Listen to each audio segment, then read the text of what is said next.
Thanks. So, hello everyone, and thank you so much for coming tonight. I really appreciate, I think you're really going to enjoy the material.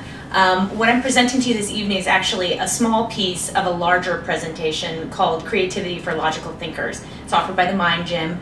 And what that larger presentation really tries to do is stress creativity, emphasize that everyone can be creative and that creativity can be brought to really any situation. So I don't know, some of you may know that I used to work in conflict resolution internationally, and I had to go to Bosnia to do a particular project. And when we arrived, all of the people were just like exhausted with the word conflict resolution. They had had so many different seminars and workshops that we really had to kind of like redesign and reconfigure what we wanted to do. So we ended up coming up with like an employment seminar after a lot of brainstorming with locals about what they cared about, and we designed some like breakout sessions and some like discussion just to try and get people to still engage and still work together. And that kind of brainstorming is exactly what we're going to be talking about tonight.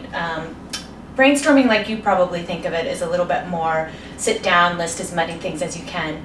We're going to talk about the morphological matrix, which is really intimidating sounding, but it's actually just another simple brainstorming tool. Essentially, it's best used when you are working with a complex issue. Misty, I know you write screenplays. That's a really good example of a complex objective. Something that has many layers or many attributes. Something like where should we go to dinner tonight wouldn't be so much of a complex objective, but essentially what makes it really work, or what makes it really effective is that it is able to generate a number of options in a very short period of time. So literally this group could probably generate 10,000 options for your screenplay in about 10 minutes or so. So that's really one of the great assets of it. How it works is you really clearly define your objective, and then you break it out into attributes. So, for example, if we were to take the screenplay, and a lot of screenwriters actually use morphological matrices to put together their series or their shows, or even writers for TV. But you start by clarifying your objective, and then you break out the attributes. So for the screenplay example, it would be maybe characters, maybe your inciting incident, maybe plot points, maybe location. And then you want to take all of those attributes and narrow it down to a few key ones. So maybe you pick like characters and location and style and genre. So take those three, and maybe Monday you kind of brainstorm on style, location. Maybe Tuesday you brainstorm on all the different characters you can possibly think of. And maybe Wednesday you just do location.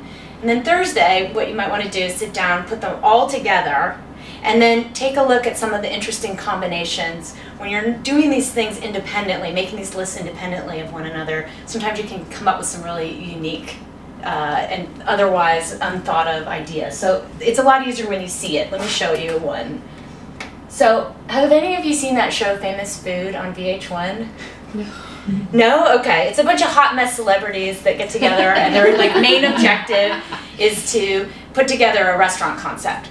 And they are given, they have to do it in like 30 days or so. So we're going to pretend like we are a hot mess celebrity. You can be Heidi Montana, you can be the Wu-Tang Clan guys.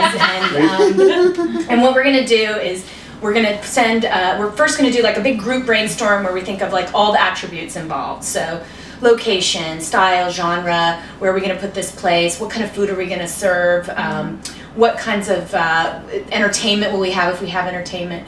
And then we would narrow it down really to maybe like 3 main attributes. So for this example, location, style, and food type.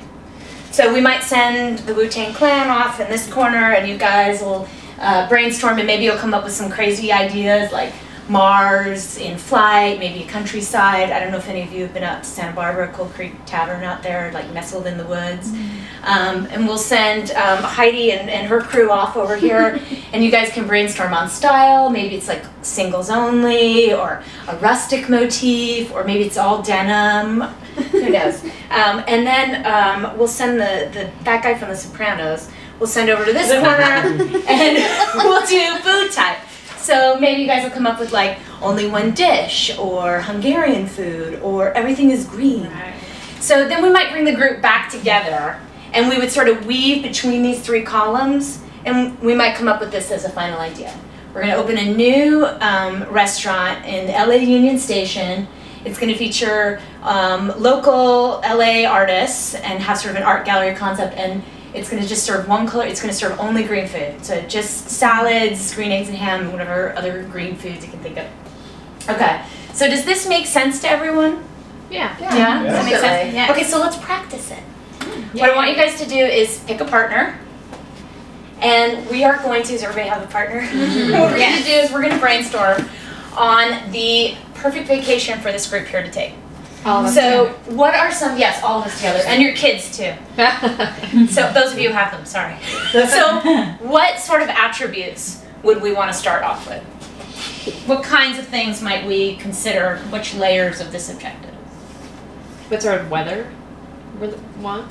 Weather, like maybe tie it into location, like where, okay, so location. Activities. Excellent. You guys can just throw them out if you want. Mode of transport. Mode of transport. Good one. Okay. Kinds of food too. What kind of food are we going to eat on this trip? Maybe like accommodations. okay. And maybe even how we're going to pay for it. Let's not think about that. Okay. That'd be the last one. Child friendliness. Okay. Or maybe like some activities for kids. Yeah, Activities for exactly. kids. Okay. So we'll stop there, and I'll just ask you guys to all come up and put a little check mark next to the two that you like the best. And those will be, we'll pick from that our 3 main columns, and then I'll send you off into your private groups to brainstorm. Okay, so why don't you come up, Gabe? Put a check mark next to the 2 you like the best. Pretty bad check. Come on up, Misty. Right. Here you go, Lindsay, I have an extra pen. Oh, so it has to be different than the one he No, did? you can do any 2 you like the best, Okay. and the ones that get the most votes will. Alright. Excellent, Miss Kate. Here you go, Andy. Thank you. Of course.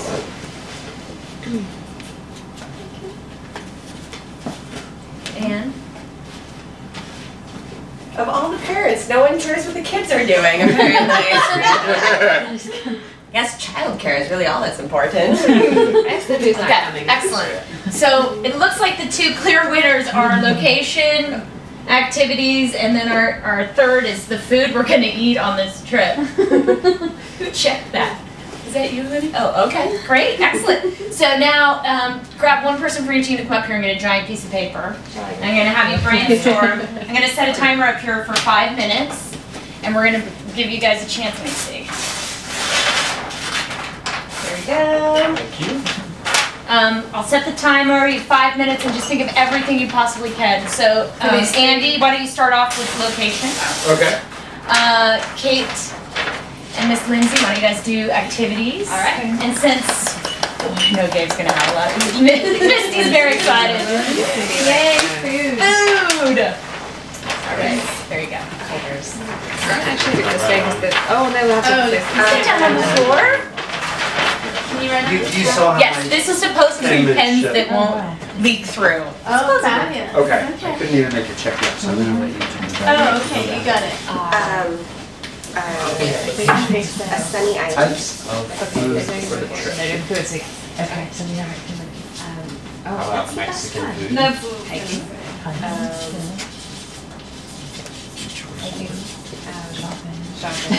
Or, Some Greek. okay. I Maybe we're on a mission to find the best burger in California. Yeah, it doesn't have a C, that's what I know. Oh, that's a good one, honey. European city. And I'm gonna go with, These are all athletic things that I Different styles of actually do. oysters. Rainforest. Oh, I think that's a good one. How many different types of oysters can we eat on this trip? American Southwest. oysters, Rockefeller. Too late, I already said. Beach walking.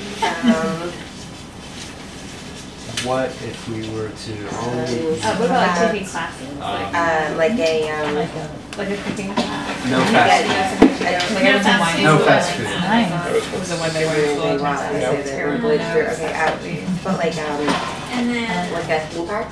About 2 more minutes left. I'm vegetarian. So much more. Okay. I know one that Misty likes. Somebody like About raw. I know what it's doing. I can't do that to everybody on this trip. Once it's really bad. Sounds like it's exploring. Right, yeah. How about Ooh, I like number 3. I like to walk. How about, ancient Asian like some of the foodie like stuff? something Asian? What would that be called? Las Vegas. It's got a lot of those things already. Yeah. Oh, well, we're supposed to come up with the actual cities. GOU. Actual location. Yeah, that's part of it. I'm gonna put down Barcelona anyway. 'Cause I'm really Or like celebrity chefs. All right, guys, that's it. Okay, so bring up your list.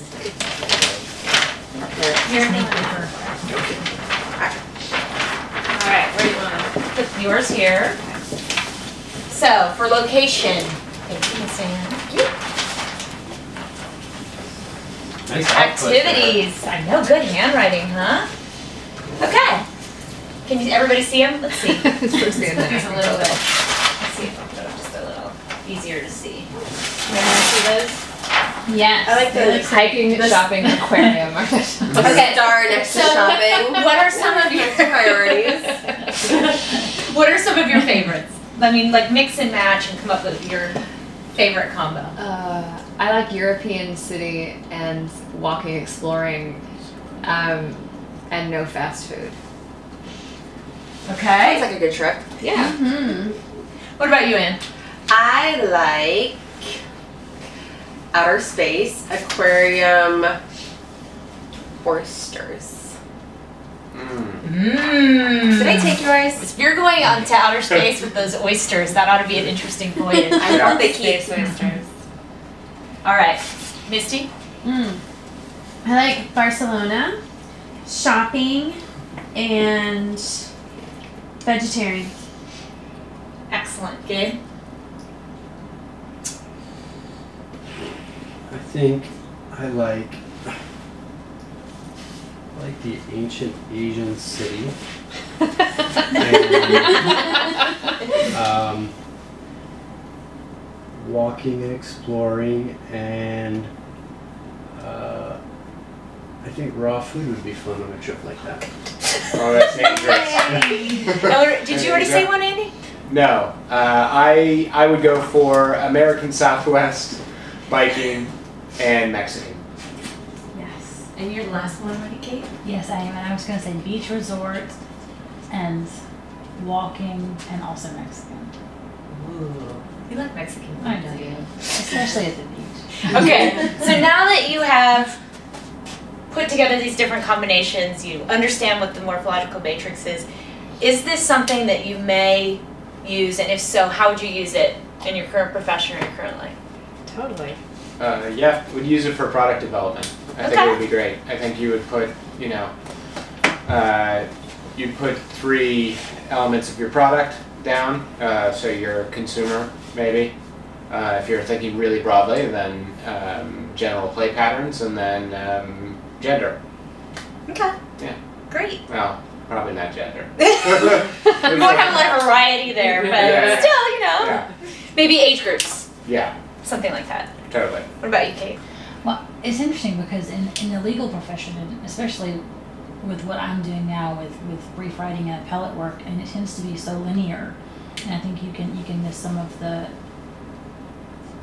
you just miss a lot that way. You know? And so this way you can actually, if you're looking at what happened in a trial, think about things and break them down differently and come up with better, more critical ideas. Yeah, I was just Excellent. thinking about how in the dissertation writing process, like one of the big challenges is that there's so many ideas to hold in tension that it can be difficult to appreciate the finer relationships between them, and often in the course of writing you find resonances that you didn't expect, but if you can sort of expose yourself to them outside the laborious prospect of writing, it would be great.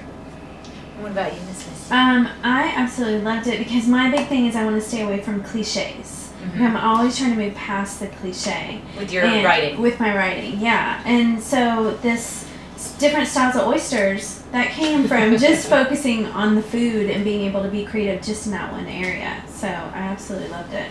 Gabe? If I were going to be planning a birthday party, this might be a great way to come up with some original ideas for a birthday party. It's my birthday. Very smart. Might come in handy. I can absolutely see this in when I'm selecting which sort of boutiques and accounts to target. I get very focused on just the spa boutique, and you know, I could see myself opening up to different sorts of elements in different sorts of cities as well. Okay. What are some of the pros and cons of working with this matrix? I think the pros is that you don't rule anything out because you can't see its utility right away. Okay. And we did a lot quickly. Yes, in fact, we calculated 1,080 different options in 5 minutes. Oh, wow.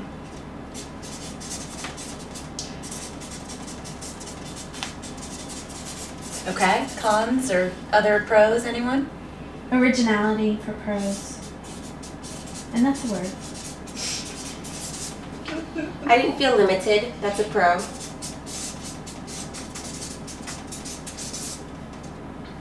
Any cons? The names are It really does a mouthful. See, and another, a lot of options in a short period of time. Mm-hmm. Yeah, for sure. Pretty much what you were saying, right? Right. As a con, it could lead to some bad ideas. I wouldn't eat oysters in the Southwest. Flags. True, but as does regular brainstorming a little bit, Yes. like just, you're gonna eliminate. But some bad ideas. Extraordinarily bad combinations, yeah. Well, and then the other thing that we sort of touched on a little bit is that you can use it as an individual or in a group setting as well. So, okay. And, you know, compared to traditional brainstorming, it's actually more organized. Okay, good one. So now we all kind of have an understanding of how it works. I'll stand in front of my spelling. And we've talked about some of the pros and cons. I think that, one of the things that Kate touched upon that is a common pro of the morphological matrix is really that you can often generate ideas that you never would have thought of before as well. So Misty, you kind of touched upon that with the oysters and the, so great. This is just one creative tool that is part of many tools that I know the Mind Gym offers, but that can also be helpful to you in the work that you do on a day-to-day basis. And I really appreciate you guys coming out. I hope you've enjoyed the experience. Also, it's outlined in these handouts. So if you want to take one of these with you, Thank see you. the process. Absolutely. Here you go. Thank you. Thank you. All right. Hope you guys have a great night. Thank you so much for being here. Thank you.